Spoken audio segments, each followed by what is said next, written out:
Begin by launching PowerPoint on your computer. Take a moment to allow the application to fully load so you can proceed with your presentation materials without interruption. Once PowerPoint is open and ready for use, shift your attention directly to the presentation you wish to work with.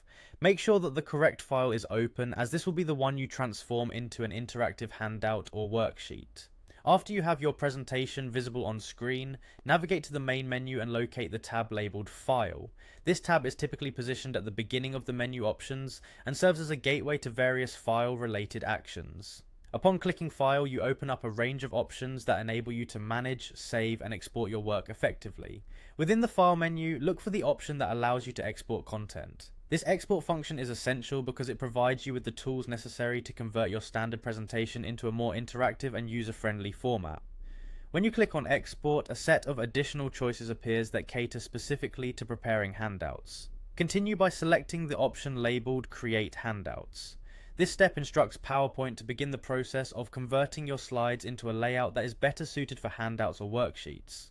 When you choose the Create Handouts option, you are taking the first technical step in reformatting how your presentation content will be shared with your audience.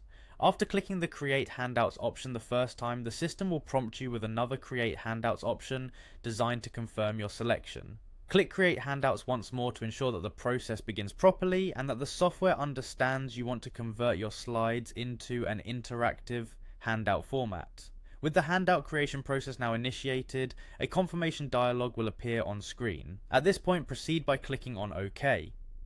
This action confirms your selections and moves the process forward, allowing the conversion process to proceed without error. The interface provides this check to give you confidence that your settings have been correctly applied. The next step is to assign an appropriate name to the file that will contain your newly formatted handout.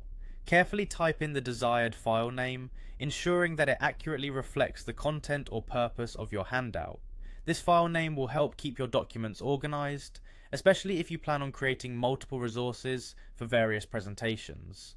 Once you have input the file name, complete the process by clicking on Save. This final click securely stores your interactive handout on your computer or designated storage location, making it available for future use. Saving your work diligently ensures that the formatting changes and interactive elements are preserved exactly as you intended.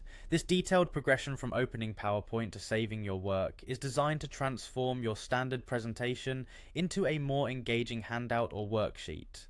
Each click and input prompts the software to fine-tune the output, resulting in a document that is both practical and visually accessible. Follow these steps carefully to create effective, interactive materials that enhance your presentations while providing a helpful resource for your audience.